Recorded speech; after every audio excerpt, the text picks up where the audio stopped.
Hi everyone, it's James here from Pro Tools Expert, and we are still up in sunny Burnley. It is sunny outside in Lancashire, in the north of England, at AMS Neve, and we've kind of almost gone back in time. We've looked at the Genesis Black. Now we're looking at this baby. This is the new BCM10 Mk2 console, and I'm joined by Robin Porter. And now Robin Hello. is the analog systems engineer, designer of the 88R and the Genesis and this console.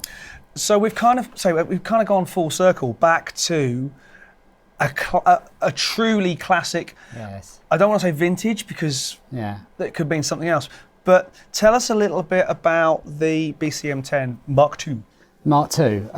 Well, the Mark II is what I've tried to do with the Mark II is to capture all the sort of essence of the very early, 1970s Neve consoles with, the way they were sort of made and put together, and above all, the way they sound.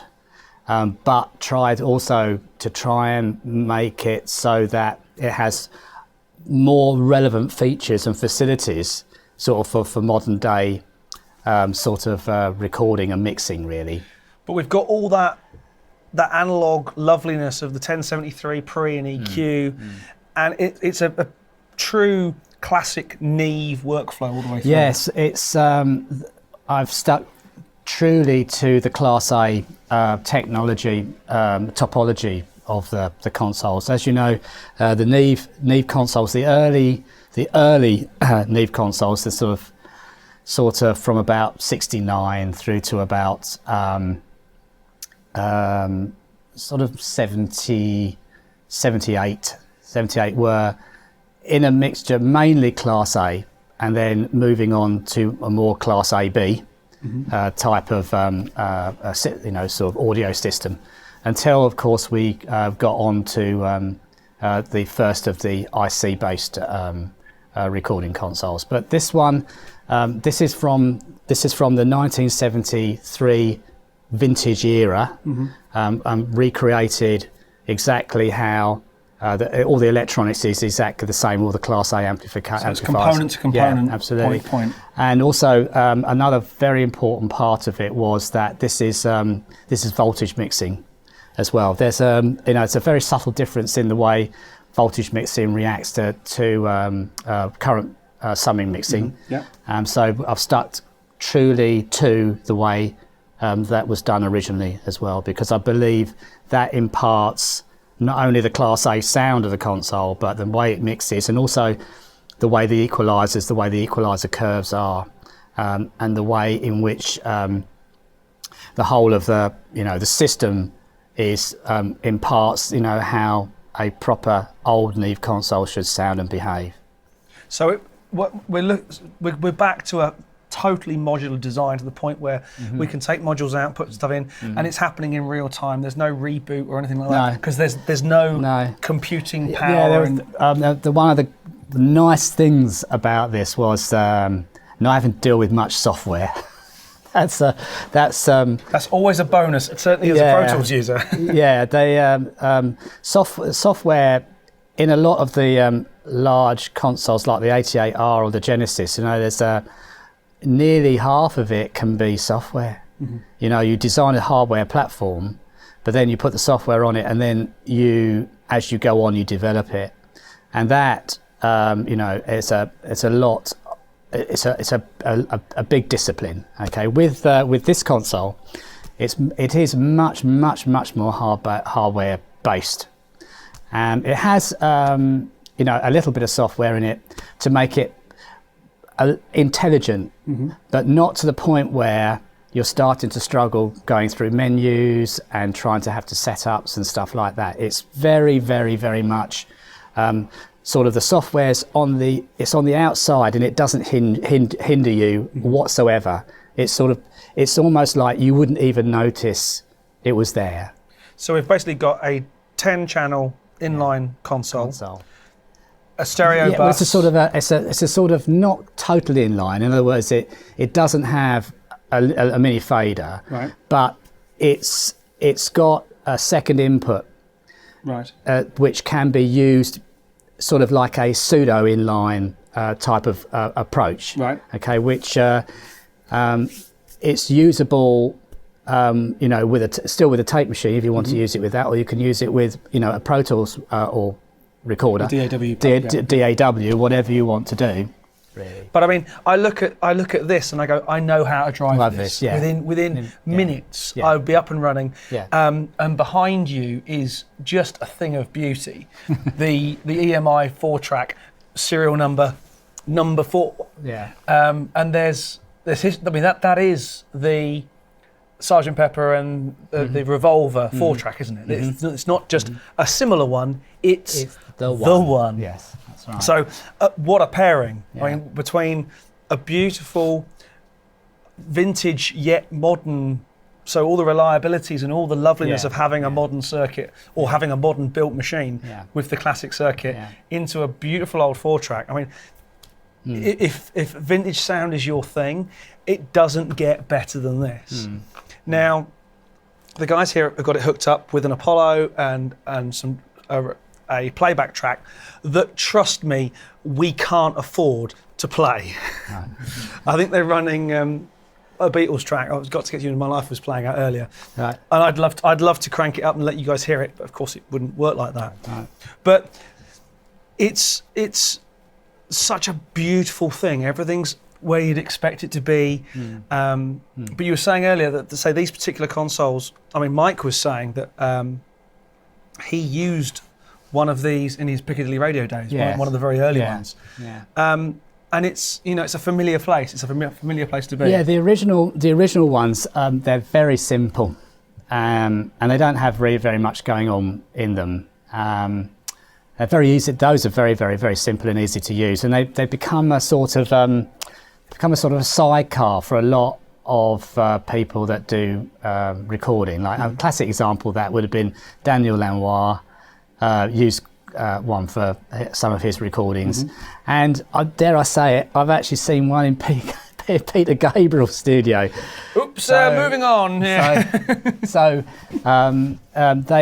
They have been used. They seem to become very popular for that type of sort of thing. But with this, what I wanted to do is, if I just recreated that, I don't think it would be very good value for people, really. And I think that what I wanted to try and do with the BCM10 was not only to have it as a 10-channel console, but also to be able to expand it so you could have 16 channels, or you can have 24, you can have 32.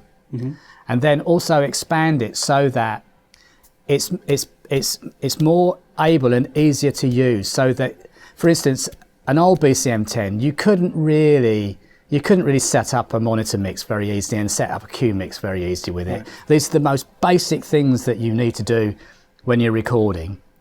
And then, of course, when you've got a load of tracks and you want to mix them down again, just having 10 channels means that then what you've got to do is you've got to commit them in a DAW before you can bring them back.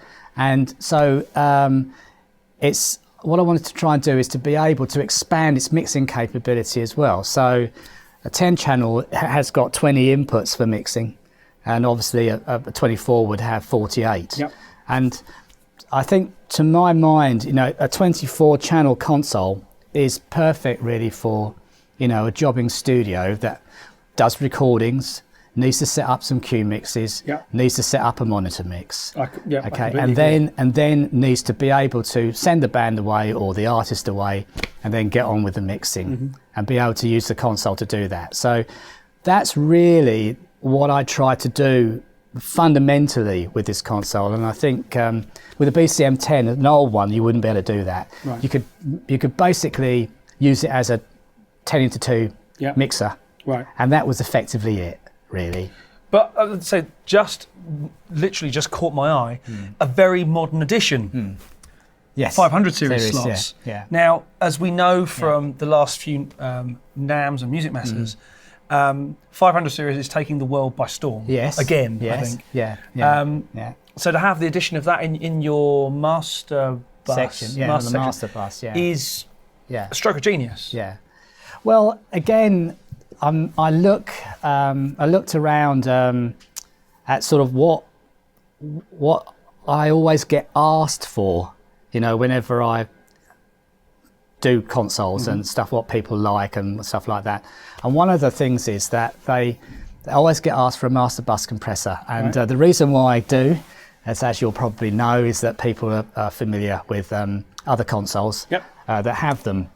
And so I decided what I'd do here would be I would put a couple of 500 series modules in. They don't have to be compressors, they could be EQs, or they could be somebody else's. They don't have to be the Neves. That's the 500 slot will support whatever. Well, it supports stereo module. Yeah, stereo module as well. So what you can do with this one as well is that not only can you put it across the bus, but it can be outputted to the patch, so that you can then use it to patch it across and insert on the channels if you're not using it as a master bus. So typically for recording, you would move those over onto your patch and then use them on the vocal or kick drum, whatever needed maybe a little bit of treatment before it was recorded. See, I look at this and just think drum tracking mixer. Yeah. And my brain is already in overload, going just dialing in the sound and leaving it there. Yeah. Will be absolutely perfect for my workflow. Yeah. But it's a thing of absolute beauty. Like anything that we've so far seen in this building, it's built without any compromise whatsoever.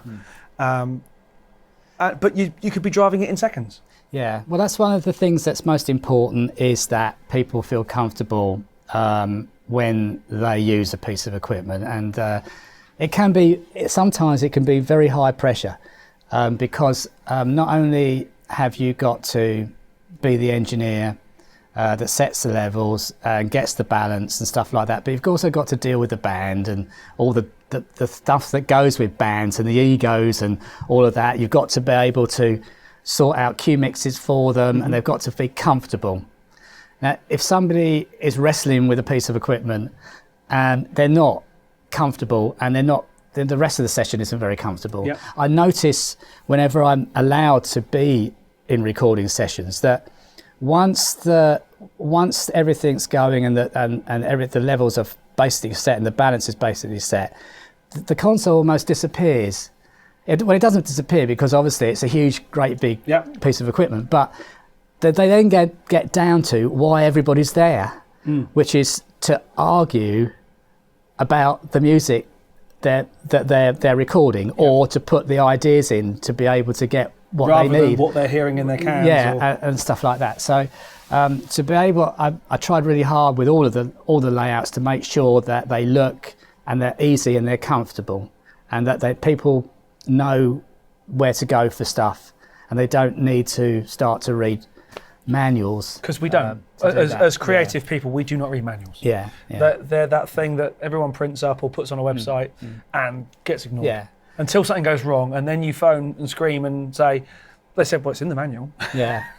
I mean, I think the one of the things that I did on this console was to make it sort of, as I was talking about, pseudo inline.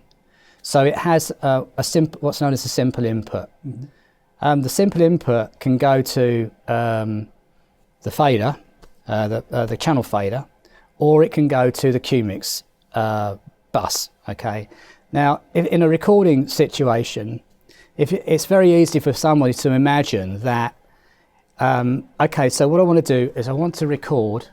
So what I can do there is I can set the microphone, set the gain.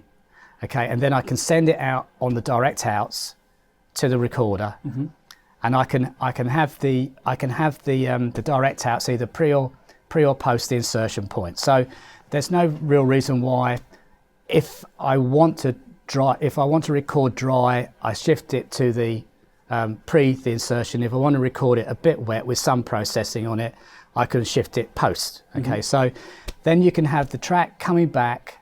The track's coming back on the simple inputs, okay? And if you can just imagine it, all that's happening is you've cut the channel in half. You've got the front end, which has been sent off to do the recording, and then you've got the rear end, which has got the fader. It's coming back from tape, effectively. You've got the fader, you've got the mix bus, you make your Q mix off the pre-fade, the pre-fades, and there you have it. You have the Q mix made, you're recording, and you're also returning onto the stereo bus to make a monitor mix.